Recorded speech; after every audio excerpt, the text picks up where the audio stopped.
Thank you, Donald, and good evening, everybody. Well, work this out. So, Junior Foreign Office Minister Rory Stewart made it very clear yesterday, and we touched on it on the show, that British ISIS fighters should be killed in Syria rather than be allowed to return to the United Kingdom. He says that they're guilty of horrific acts, and the only way of dealing with them is to kill them in almost every case.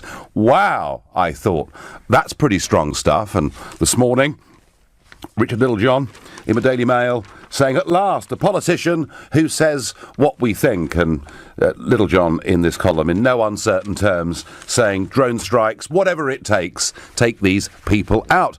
And the Defence Secretary, Michael Fallon, was questioned again today on this and said, look, these people have made their decision. So backing up firmly what Rory Stewart had said. And this is also very much the position of the Americans too. So the British government says if you are a UK passport holder and you're in Syria fighting for ISIS, we are going to kill you. And then this morning, a report was released by the Soufan Group, a part of the Global Strategy Network, saying that at least 5,600 jihadis from 33 different countries had already returned home.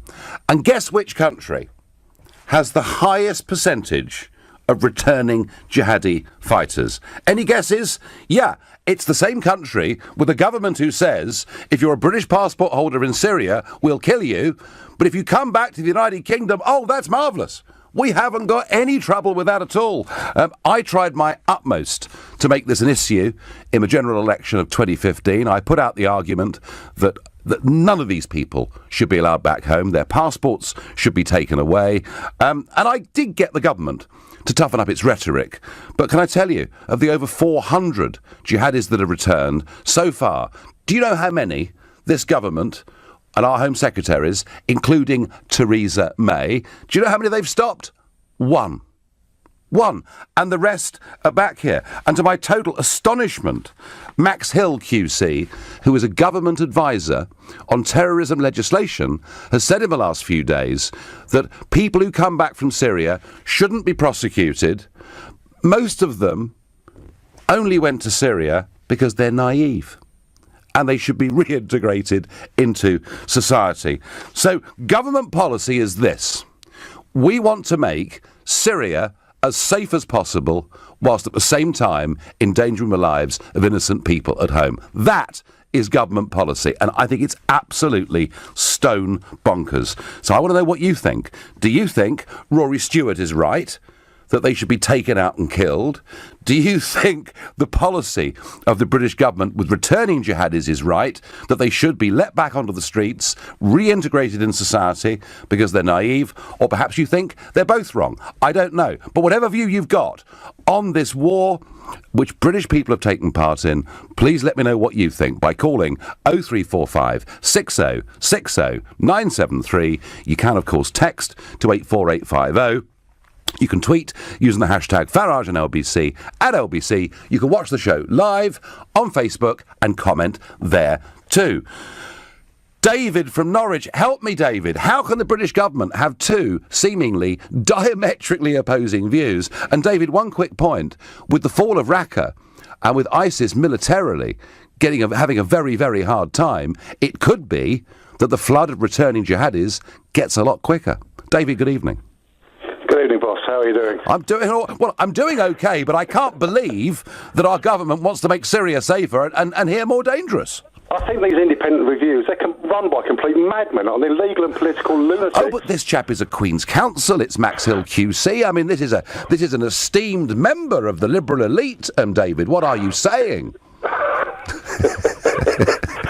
But the thing is, Andrew Parker even said that's the head of MI5, just said 2 or 3 months ago, look, there are, at the moment, in his honest opinion, the bare minimum of 23,000 jihadists in this country at the moment. Few of them are actually up front doing what they shouldn't be doing, but the vast majority are sleepers. They're sitting there waiting. Now, these guys that have been out there now, they're not going to come back and land at Stansted and get off and hand their passports in. They're going to come back in through the back door. That's how they're going to get here. But how are we supposed to know how many kids they've murdered, how many people they've beheaded, how many women they've raped, or kids they burnt or boiled in buckets of water or thrown off roofs. You're never going to know that. And all they're going to do is get back over here and back up the people that are already here. It's complete. Well, one of the reasons, madness, Nigel. David, one of the reasons I came out with this policy in 2015 was that it seemed to me that having been out in a war zone fighting with ISIS, they would have been more brutalised and dehumanised than they were when they went in the first place, and they do now pose a genuine threat on Britain's streets. It's just as simple as that, isn't it? Well, absolutely. The intelligence service and the police can't handle what they go. Back in the day, I mentioned this earlier on. Back in the day when the IRA we had trouble with them. The British police and the military, we knew where sort of 99% of them were and looked after their numbers and dealt with it. Now, because of the massive numbers that are here, the security service, we can't deal with it. And these guys that are coming over now with lots and lots of active service experience behind them, they're going to make it 100 times worse. And we're going to. I think I'm right, David, in saying that towards the end of the Northern Irish conflict, in terms of the number of IRA people that we were concerned about, the number was about 600. There were about 600 people that we were genuinely worried were capable of terrorist outrages.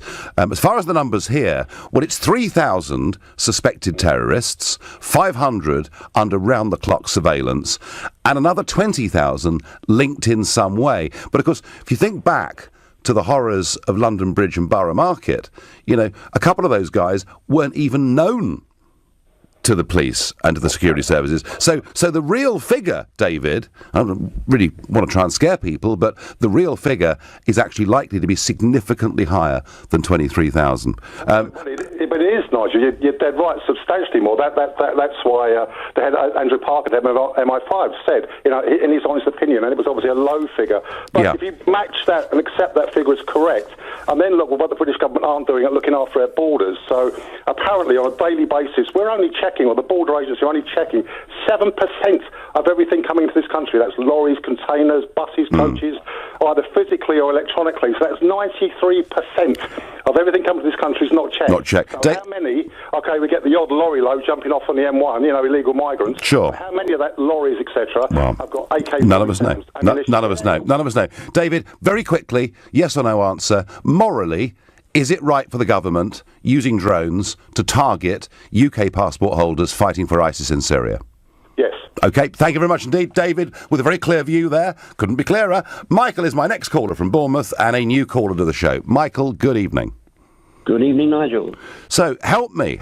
Which part of the government is right? The one that wants to kill them all, or the one that thinks they've been naive and should be reintegrated? I don't think they're naive. I feel that they were quite prepared to kill the rest of us if they had the chance. If they're fighting for ISIS, and they have given up their citizenship. That's my view. So, help me as to why Theresa May as Home Secretary, and then subsequently Amber Rudd as Home Secretary, have only stopped one of them from returning. Well, it seems that they are not very competent. There is a problem there. Is it competence or is it will? Possibly both. Possibly both. Right, so what would you do, Michael? You're in charge now, Michael. You're the next Home Secretary. What would you do? I would stop them at the border, send them back to Syria. Fine. Simple as, no questions asked. Would you remove their passports from them too? I would. You would? Yes. Michael, couldn't be clearer. Another very, very clear message there from Michael. John says on Facebook, so you can track people online for saying things, but not returning British jihadis. Well, John, bit tough to argue with that point, isn't it? Luke says, yes, they should be killed if in action. And that's, Luke, a question about rules of engagement, because there could be British citizens in Syria for a host of other reasons. They could be visiting family. Indeed, they could even be fighting for the other side, a point that we may touch on in a few moments' time. Martin is calling me from Forest Gate. Martin, have I got this wrong, or is government policy here totally inconsistent? Totally inconsistent. They are absolutely bonkers. If we know who the people are leaving this country and are being trained by ISIS to kill people in the world, they should have everything that's given to them. And they say, as you've said, it sends drones over there to kill these terrorists that are absolute monsters, and they should not be allowed back in the UK whatsoever. Once they're there, they've gone in their own accord. and I think you've got to also blame the families for letting them go, partly anyway. Well, they should not be allowed to go. Well, you say that. Outside the country. You say that, Martin, but it is possible, is it not, that a teenager in their bedroom looking at stuff online sees some sort of, for whatever reason, I mean, it's not just men that have gone, young women have gone to become ISIS brides. I mean, it beggars belief why a woman would leave London or any of our big cities and go and do that. So some of them, Martin, may have been brainwashed, and it's not always possible for parents to be totally in control. But having said that, is it possible, Martin, that some of them were naive? It's a difficult question to answer because you just don't know in this situation why they've gone out there. But if they've taken it on their own accord, they've left the country, they're fighting the world, they are, blowing people up, they're killing people. So you've got no moral qualms, Martin, about drones being used to take out individuals or groups of individuals. Absolutely. Fine. Martin, thank you very much indeed. Another new caller to the show. Martin, Anne says on Twitter, I think the government's independent review of terrorism is naive. I think that's a very good one. This is a no-brainer. Anyone with known terrorist links should be eradicated. Too much risk to take otherwise, says Ollie. Ollie, anyone with known... there are up to 23,000 people in this country with known terrorist links. We have to deal with it, but I'm not sure eradication is an option. I'm not even sure that internment is an option. And there are some quite senior figures who said there should be thousands of these people rounded up and put in prison. And my fear with that, and I'm not a softie, but my fear with that has always been that if you did that, you possibly will alienate huge numbers of moderate, law-abiding Muslim people living, working, bringing up their families in this country. That's always been my fear. Right now, you're listening to the Nigel Farage Show, exclusively on LBC, and it's 7:15. So government policy, it's perfectly clear. If you're a British fighter for ISIS in Syria, we are going to do our best to kill you. But if you want to come back home, that's great. You can just walk the streets freely because only one of the over 400 returning jihadis has been stopped from coming back in. And all of this on the day when we get the news that a British man who had travelled to Syria to fight against Islamic State has died while clearing landmines in the former ISIS-held city of Raqqa. Sniper Jack Holmes, 24, from Bournemouth, had fought alongside the Kurdistan People's Protection Units, YPG, and been out there since January 2015. His mother last spoke to him at the weekend, and he was saying how he hoped to be home for Christmas. He's fought in many battles and been surrounded by ISIS fighters at times, she said, of her only child. So there's somebody that's out there fighting, but fighting against ISIS. I don't know how many Brits are out there fighting against ISIS, but there are quite a few.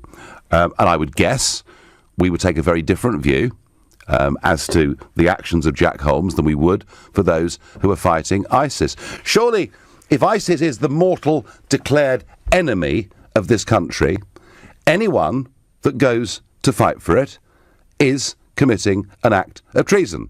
I would have thought it's just as simple as that. I wonder what Mattios from Waterloo thinks. Good evening, Mattios. Hi, good evening. So what do you think, Mattios? Well, I think that there is a necessity of attempting reintegration into society because there are varying reasons why they could join in the first place. Mm-hmm.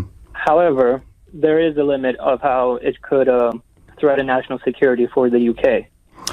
Well, clearly it could, couldn't it? I mean, if these people have been brutalised, and it only takes a handful of them to have come back from Syria and to still hold the same views, and now to be trained in weapons use, to be trained in bomb making. Mm-hmm. Surely, in many ways, they are the most dangerous people we've ever had in the country. But then why usually do they come back in the first place? Well, there are lots of reasons for that. One or two may well have said, don't like this, I've changed my mind. Some may think, gosh, I'm going to finish up being killed. But others, I suspect, are coming back now because ISIS is beaten. Raqqa, well, not beaten, but it's been losing battles. It's lost the city of Raqqa. Perhaps they feel there's nowhere else to go and the game's up militarily over there. Well, but the problem is, if you do reject these people back so there are people that generally want to join British society once again, right? Maybe. Yeah, so the problem would be that okay, if they want to be reintegrated into society and you just blankly reject all of them, wouldn't that add to ISIS's rhetoric by saying that, look, there are these people that reject even their own kind, and wouldn't that in turn help recruit more people into ISIS? I'm not sure. I think if you've made your decision and left the country and joined ISIS, I would have thought ISIS would take a very dim view of anyone returning, frankly. I mean, I would see the argument more on that side. Look, you may be right, Macias. There may have been people whose minds got twisted by, whether it's a hate preacher, it's something online, it could have happened in a prison. There may well be people whose minds were twisted and who genuinely have said, I've made the most awful mistake of my life. I want to go back to Britain and become a good person. But how can we afford to take the risk? Because it seems to me that if we were to have some appalling terrorist outrage in this country committed by one of these returning jihadi fighters, I think there would be real public anger. And that, I think, is the risk the government is taking. I mean, if something happened between now and the next general election and it was seen that Theresa May and Amber Rudd had simply allowed these people back in who could have been stopped, who'd then gone on to do these things, it could have very big political consequences, couldn't it? Yes, for sure. But then it's curious, why are they letting them back in the first place? If it would be potentially political suicide. I don't get it. Now, it could be that these people have crept in through the back door, but that's not. When you look at what the government's saying about these things, they're basically saying that these people aren't posing a great risk, they were naive, they must be reintegrated, and that's what Maxhill QC has advised the government to do, whilst at the same time MI5 are warning us of plot after plot, and the Foreign Office and our Defence Secretary are all for wiping them out when they're in Syria. Matthias, we have a very, very inconsistent, wholly inconsistent policy. But you think there's hope, do you, that some of these people could be reintegrated? Well, I do, because, imagine you are a very young person, and for some reason you're alienated from society. And all of a sudden you have this group that has very, very smart tactics, recruiting tactics. And for some reason or another, you end up going. A lot of people go for a desire for adventure. Other people go because they somehow, for some misguided reason, agree with the ideology. Mm-hmm. But once they get there, they see that it's not for them, and they do decide to come back. I don't think it's an absolute thing as well. I think there definitely should be attempts to reintegrate them. Okay, Matthias, I'm not going to wholly disagree with what you've said, because a policy of total exclusion will undoubtedly be unfair to some people. I just take the view that the risk of this is so great that if we are unfair to a few people, do you know what? Tough. Maria says, I don't care what's done with them, but they shouldn't be allowed back. The mentality that allows them to be influenced to want to join such extremism has no place in society. Sandra says, one jihadi in this country is one too many. Pete says, killed, yes, but only if proven, or locked up indefinitely. Difficult, Pete, in a battle zone environment. I'm not sure quite how many prisoners were being taken in this Battle of Iraq. I suspect their numbers were very, very small indeed. Sam is calling me from Reading. Sam, good evening. Hi, Nigel.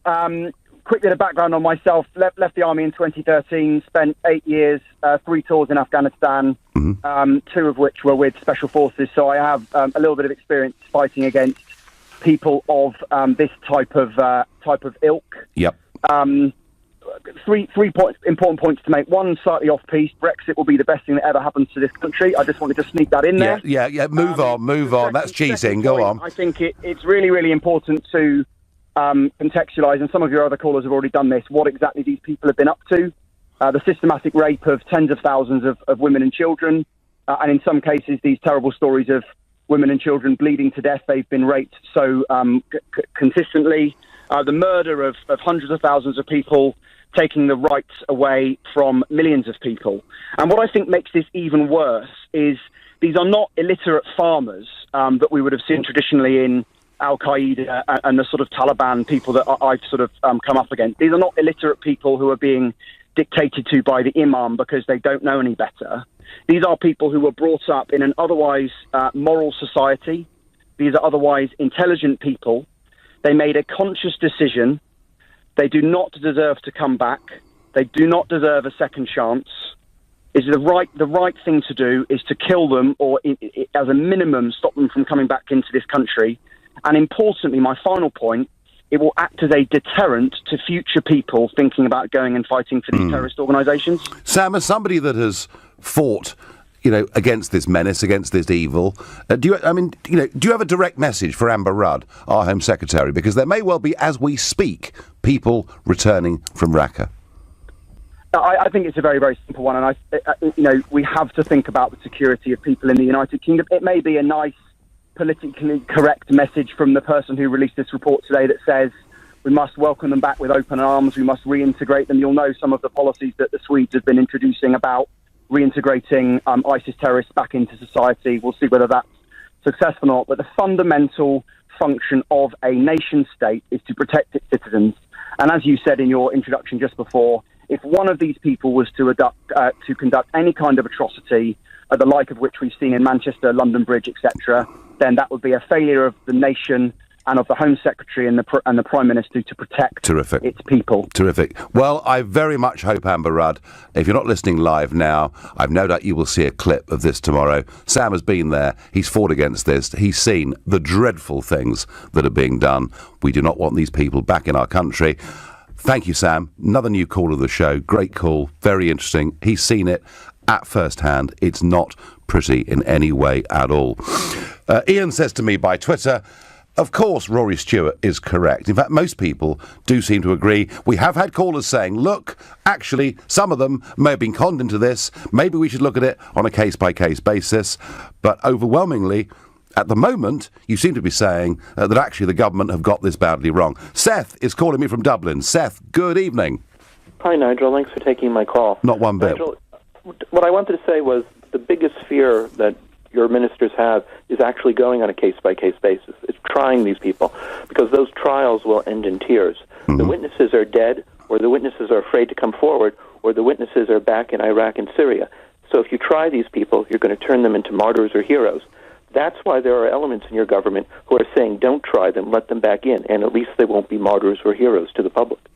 It's very sad, but I think that's really what's driving your government. Well, Seth, they don't really mean it. That analysis may well be right. But if that's the case, aren't they taking a massive risk with our safety and security in this country? The question is, Nigel, not whether it's a massive risk, but what you could do about it. And the only thing you could do about it is get out from under the European courts, because once you can do that, then you don't have to worry about any sort of oversight, letting your judges making the right determinations. Well, we have voted Brexit. I hope we're heading in the right direction. I mean, we better do it soon. We better do it very soon. Coming home now. Well, some encouragement there from Seth in Dublin. Amber Rudd, I know you're a Europhile, but actually, if you want to make Britain safer, be able to stop people coming back, get rid of bad uns, you need to be outside the power, the influence, the dominance of the European Court. Seth, thank you for that. You're listening to The Nigel Farage Show, exclusively on LBC. It's 7:30. Yes, the British government's policy is if you're a UK passport holder and you go to Syria to fight with ISIS, we are going to kill you with drone strikes. But if you want to come home, that's great. No problem at all. Just roam the streets, be free, because you probably went because you were just naive, and we'll reintegrate you in society. Something glaringly inconsistent and crackpot about this, and I have been of the view since 2015 that anyone that's gone, they really have made their decision, and they shouldn't be allowed back into the country, and yet this government allows them to. I don't get it. But before I return to that, Donald Tusk, the president of the European Council, there are lots of presidents in Europe, has said today that actually there are still three choices that Britain faces. We could have a good deal, or we could have no deal, or no Brexit. So Mr. Tusk is saying, come on, you could all change your minds, you can come back to us, we'd prefer you to crawl on your hands and knees and beg us and say, please, please, can we stay? That, I think, is what he wants. And Sir Vince Cable, the leader of the Liberal Democrats, has said today that he thinks this is really a good news. If Brexit looks like a disaster, we should just call the whole thing off. And in ever friendly mood, Michel Barnier, the European Union's chief negotiator, has said that he thinks it will be several years before a Brexit trade deal was Agreed. Well, that's positive, isn't it? And helpful and friendly. And just goes to show that when Mrs May stood up in Parliament yesterday and said progress had been made, she was talking nonsense. She's literally stuck, wading in treacle. We're going nowhere. And if a deal with the EU is going to take several years, I'd say forget it, because there's a great big world out there that would like to do deals with us. But back to this issue of returning jihadis and morally whether it's right for the British government using drones to target British passport holders fighting for ISIS in Syria. Hisham is my next caller. He's calling from Putney, and another new caller to the show. Hisham, good evening. Good evening to you, Nigel. So what is your perspective? Well, if the government wants them to welcome back to Britain, so let's go back a year ago and move 10 Downing Street to be in Mosul, and let them see what they done to the people, to the stones. Even the stones, they kill the stones. They kill everything. Those guys they know one thing, that's to kill people and destroy every civilization being on ground. So if you welcome them back, I think me and my wife's wearing hijab, we will be really scared, not the British, not from the police. No, we are afraid from them, because they will reflect the bad picture of Islam. Yes. How can you allow a person who killed minimum 10 persons with cool blood, allowed him to come back? What he's gonna do? Is he gonna queue on Cafe Nero for Colossal, or a queue on A40 for traffic? They don't know the law anymore. They are just they've been brutalised. Hisham, are you from one of those countries originally that's been affected by this? I'm from Iraq. You're from Iraq, okay. Yes. Right, yeah. And when did you come to the UK? I came in 2000.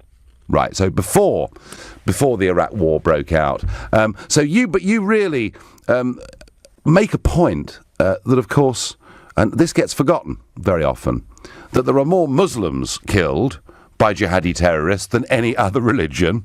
And I think you're right. I think there are a lot of Muslims living in Britain today, I know some of them, who, abide the law and pay their taxes and want to integrate and be friendly with their neighbours and accept our way of life, who are deeply fearful that if this situation gets worse, their lives here are going to become less and less comfortable.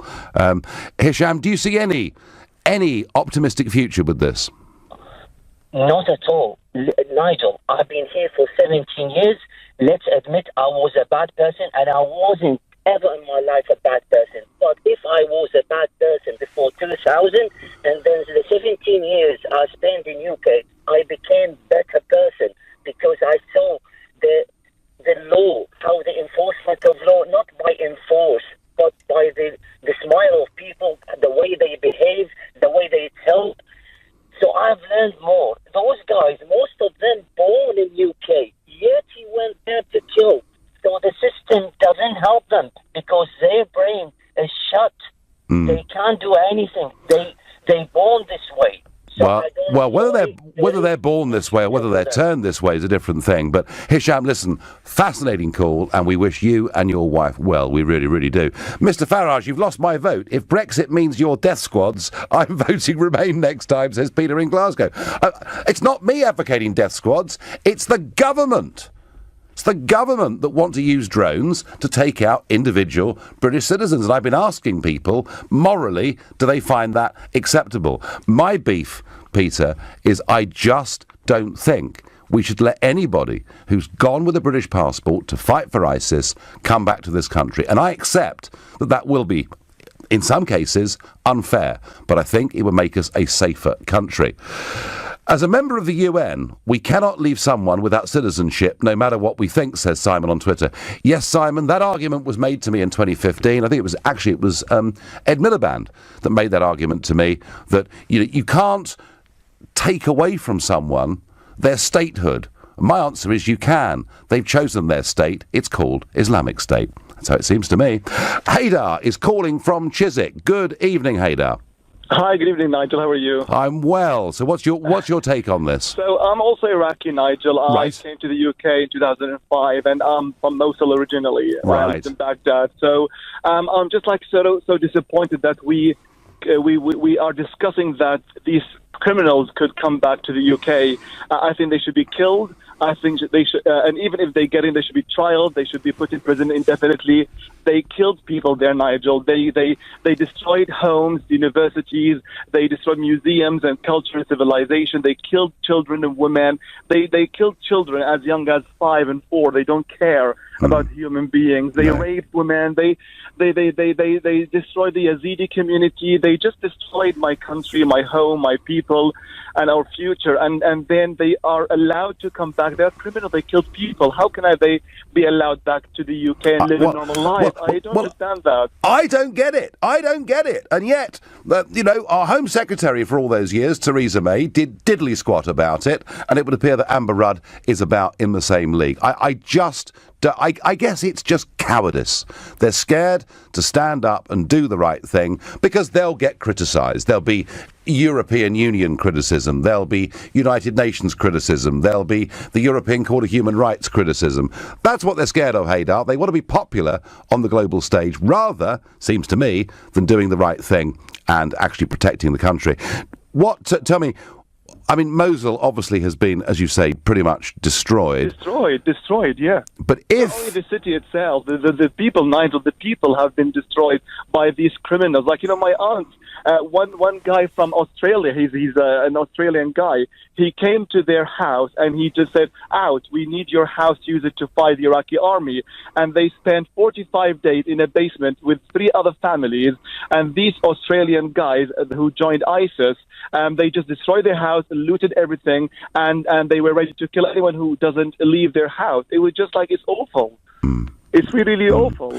If that scourge of ISIS and extreme jihadism was removed from Iraq, would you then feel the country could be rebuilt and get back to what it was? Yes. Hopefully, we have kicked their, out of the country, but hopefully we can rebuild our country. But in Iraq, if they are caught, they will be trialed and they will be executed, and that's the least we can do, to be executed. Or they can be killed by drone strikes. If I had the power, I will order drone strikes, and I don't care if they're women or children or adults. They are all criminals.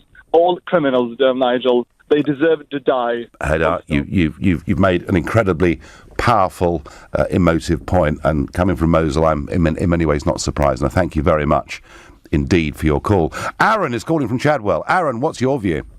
Good evening, Nigel. I can't believe this. It's really upsetting me the stance our government is taking. It just shows such political weakness. Like, this is where is the accountability? If someone was to murder someone in this country, they would go to prison or they'd be punished for it. Yep. But these guys are killing women and children, not because of they're fighting against them. These guys are killing women and children because they have a different view on life, and they're imposing their will on these people and killing them, and then they're welcomed back with accepting arms. It's not even not right.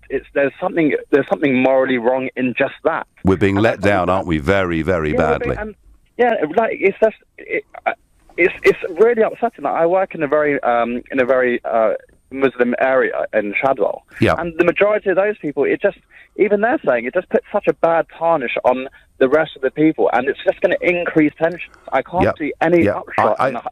Aaron, I think there are lots. I honestly, I think there are lots of big numbers of very decent Muslim people living in Britain who are getting more and more scared with every month that goes by because the actions of some from their religion are placing them all in a very bad light. Aaron, thank you very much indeed for that. Anne says on Facebook, the treason law needs to be put into effect. Well, Blair watered down our treason laws, and I agree with you. Time they were brought back. You're listening to the Nigel Farage Show exclusively on LBC, and it's 7:45. Gosh, I'm confused. Because on the one hand, the government says if you're a Brit and you're in Syria and you're fighting with ISIS, we're going to kill you. We're going to kill all of you. We're going to take you out with drone strikes or whatever means possible. But then the other bit of government says there's 450 of you nearly that have fought there, that have come back, and we've only stopped one of you. And the rest of you are wandering around freely. There's something grossly inconsistent and crazy. And I really do think that the government have been desperately weak on this issue and have made this country a much less safe place, whilst they want to make Syria as safe as they possibly can. I don't get it. Maybe David in Guildford, who's a new caller to the show, can put me right. David, good evening. No, you're right. I think we should kill him with the drone strikes, really. And actually, I think we should do it as to make an example. Because, and all these politicians are saying, oh, well, maybe we shouldn't, because they're trying to play a nice war. Well, no war is nice. All war is brutal, and you don't win a war by being nice. That's certainly true. I mean, there are some questions here about rules of engagement. I mean, if it's a battle situation, clearly, you're fighting against these people. I mean, if they were, let's say, in a rest camp, would it be legitimate? Yeah. Would it be legitimate then? Would it morally be right then, David, to take them out with a drone strike? No, of course not. But Right. I wanted to make a point quickly about what this last caller, Matthias, I believe he was called, said Matthias, yeah. About what is it? About them feeling alienated, about them feeling the need to go over and do awful acts of atrocities, because they feel alienated, and that's rubbish. We didn't alienate them. Britain didn't alienate them. Society didn't. They chose to alienate themselves, and I can prove this. I've lived in 6 months in Brazil. I could have come back recently. Yeah. And, when I was over there, I didn't know any of the language, so what did I do? Made an effort to learn basic level of language. I wasn't there long enough to be fluent. I embraced their culture, and saw all these wonderful things in Brazil. And actually, when I came back, I actually feel, my home's probably over there. People alienate themselves. Society doesn't do it. And these people who believe that it's our fault they're alienated are very silly. Well, there are some, David, who would argue, even LBC presenters would argue, that there is an inherent racism in this country, which means that when different people have come here from different religions, that we've been nasty to them, and that's forced them to stay in their own social groups. I don't buy it. I suspect you don't either. Well, that's the problem with ghettos. If people live in ghettos, they don't get out of their environment. No, that's right. They don't embrace other ghettos. And that's why large-scale mass immigration is madness, because it's not possible if huge numbers come to integrate them in society. David, thank you very much indeed for your call. I go next to Nadeem, who's a new caller from Ilford. Good evening. Good evening. Thank you so much for taking the call. So what's your view? Yes, my view is that I totally support you. That's what I said to the lady as well, that if somebody can't be integrated in the first place, then how do you reintegrate that person once they've become criminals as yes, that's a good point. So they're not integrated, they leave and fight for ISIS, they get brutalised, they get trained how to make bombs, then they come back. Yes, the chances of them then being integrated are pretty limited, Nadeem, aren't they? Yes, and they've committed some serious crimes which are even unthinkable. So really, in most countries, there's only one punishment for these crimes. So I don't know how those people can be let free in a society, and I think they just themselves chose what they wanted to do, and they should pay that price. Do you think, Nadeem, that our political leaders are letting the country down on this? I think that things are too soft on people who choose to go on the other side of the law. People who want to follow the law, who want to follow the norms, things are very difficult for them. But if somebody decides to do things otherwise, then there is no repercussion as such. No. Nadeem, thank you very much indeed. Made your point very, very clearly. A call here for due process. Nigel, they should be sent to face trial in the countries they fought in. Once sentence is served or freed, they can then apply to come back, and we can then decide what to do and release them if suitable. If in combat, standard rules of battle should apply. That's what Ben says. So there's several of you saying, actually, it's all well and good killing people in war situations, but we perhaps need to think about due process for people who are out of the line. Others, particularly two Iraqi callers, who've told us that actually these people have done such awful, monstrous things in Mosul and elsewhere that, frankly, to make the world a better place, they should be eliminated. Mohammed is calling me from Loughton. Mohammed, good evening. Good evening, Nigel, to you. Nigel, back in 20 years ago, first when I applied for asylum at the airport, one of the questions they asked me, have you ever killed anyone? And the reason, if you said yes, then straight away they will send you back home, or they will send you to the safe country. I don't know how this country is doing a mistake that people, such a evil people like this, they want to integrate with those kind of civilized country. After eating, they will eat the heart of the people after killing them. They are not human. So you cannot just like put those people with this ISIS people with those kind of like a civilized Europe, you know. And I think Mr. Erdogan maybe who helps them to open at the airport of Istanbul. They say, where are you going, Kobani? The map of Kobani was already copied, how they can travel from Istanbul to Kobani and over there by the border. When the first ISIS attacked the Kobani, and after 4 days I was there by the border. I know how they closed the old villages opposite, and I was just watching the smoke is coming out from my city. I am originally from Kobani, and they switched the lights. You know, in the motorways you have a light, and the border of Syria and Turkey they have a light. Every time they want to pass a group of ISIS onto the other side, because the only the YPGs, there was only 100 people left in the middle between the border of the gate of the Turkey and the Kobani, and they tell them, okay, the Turkish government they will tell them, don't go from the west of the Kobani, go from the east side, where is the city of Tel Abyad. And Mohammed, have you found? I think it will be better not to allow those people. Even if you allow them, they have to be locked forever, because they will. Well, why bother? Why bother having them back at all? Why bother? And Mohammed, you've been here 20 years. Was it the best decision you ever made? The best decision, when I went back to my people in my city and I helped them, and financially, of course, and I closed my business, and also I think I'm very proud. And this is when I remind myself that time when a Churchill, when a Churchill, he's got a message. I read one of the book, I cannot remember, but at the when with the Germany, it was a fight between Germany, and he asked the people, can you bring the coppers for us? And when everybody in the England, they went and those coppers, they put it on the one of the like a scrubs yard, and they asked him, what do you want to do with it, Mr.